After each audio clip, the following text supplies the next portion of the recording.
Bismillahirrahmanirrahim. Assalamualaikum warahmatullahi wabarakatuh. Perkenalkan, nama saya Syahrani Wahyuda Sela Febrianti dari kelas 11 IPA 3 akan menceritakan sedikit tentang Daulah Mughal. Yang mana ini adalah sebab dari pelajaran sejarah kebudayaan Islam. Poin-poin sejarah Daulah Mughal. Yang pertama, sejarah lahirnya Daulah Mughal. Kedua, tokoh sultan yang memimpin Daulah Mughal. Yang ketiga, kemajuan peradaban Islam pada Daulah Mughal. Dan yang terakhir, kemunduran peradaban Islam masa Daulah Mughal. Yang pertama, lahirnya sejarah Daulah Mughal. Kesultanan ini didirikan oleh Babur, pemimpin Mongol dari cabang dinasti Timuriyah pada tahun 1526. Ketika dia mengalahkan Ibrahim Lodi, Sultan Delhi terakhir dalam pertempuran Panipat I. Walaupun Babur, pendiri Mughal, bukanlah orang asli India, tapi dia adalah peletak peradaban Islam yang baru di India. 2. Tokoh pendiri Daulah Mughal. Zahiruddin Muhammad Babur atau biasa disebut Babur.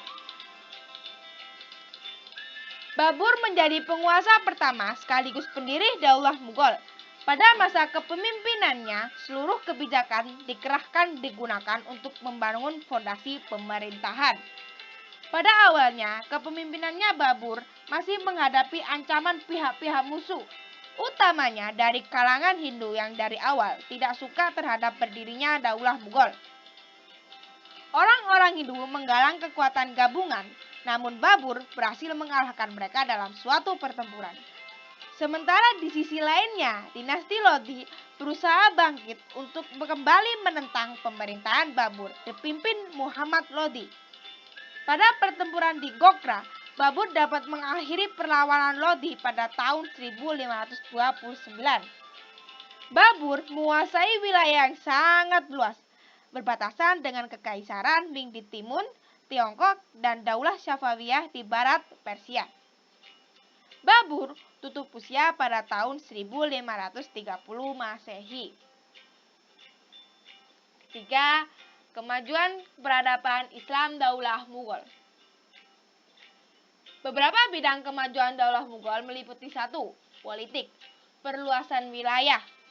Yang kedua, ekonomi, memajukan pertanian terutama pada tanaman, padi, kacang, tepung, rempah-rempah, tembakau, dan kapas. Pemerintah membentuk lembaga khusus untuk mengatur masalah pertanian. Yang ketiga, agama. Pada masa Akbar, perkembangan agama Islam di kerajaan Mughal mencapai suatu fase yang menarik, di mana pada masa itu Akbar memproklamasikan sebuah cara baru dalam beragama, yaitu konsep dinillah. Karena aliran ini, Akbar mendapat kritik dari berbagai lapisan umat Islam. Bahkan, Akbar dituduh membuat agama baru. Pada prakteknya, dinillahi bukanlah sebuah ajaran tentang agama Islam. Namun, konsepsi itu merupakan upaya mempersatukan umat-umat beragama di India. Yang keempat, yakni seni. Munculnya beberapa karya sastra tinggi seperti Pan Mafat yang mengandung pesan kebajikan manusia, gubahan Muhammad Jaizai, seorang penyair istana, Abul Fadl, menulis Akhbarnameh, dan Aini Akbari yang berisi sejarah Mughal dan pemimpinnya. Bisa kita lihat, namanya Taj Mahal. Nama Taj Mahal tentu tak asing bagi masyarakat Indonesia. Istana dari marmer putih gading yang terletak di tepi selatan Sungai Yamuna. Agra India ini sebenarnya adalah makam dari Mumtaz Mahal, istri kesayangan Shah Jahan. Selanjutnya, kemunduran peradaban Islam Daulah Mughal. Singkatnya, kemunduran Daulah Mughal disebabkan karena faktor-faktor sebagai berikut. Yang pertama, terjadinya stagnasi dalam pembinaan kekuatan militer. 2. Kemerosotan moral dan hidup mewah di lingkungan istana yang mengakibatkan pemborosan dalam keuangan. 3. Pendekatan yang dilakukan oleh Aurangzeb terlalu kasar terhadap toleransi umat beragama. sehingga konflik antar umat beragama sangat sulit diatasi oleh sultan-sultan sesudahnya. 4. Semua generasi penerus Daulah Mughal pada periode terakhir adalah orang-orang yang lemah dalam kepemimpinan. Evaluasi dari saya, lahirnya Daulah Mughal adalah bukti bahwa peradaban Islam dalam masa keemasan. Masa itu berada di seluruh penjuru Islam. Kemerosotan moral dan hidup terlalu berfoya-foya dapat menghancurkan suatu istana.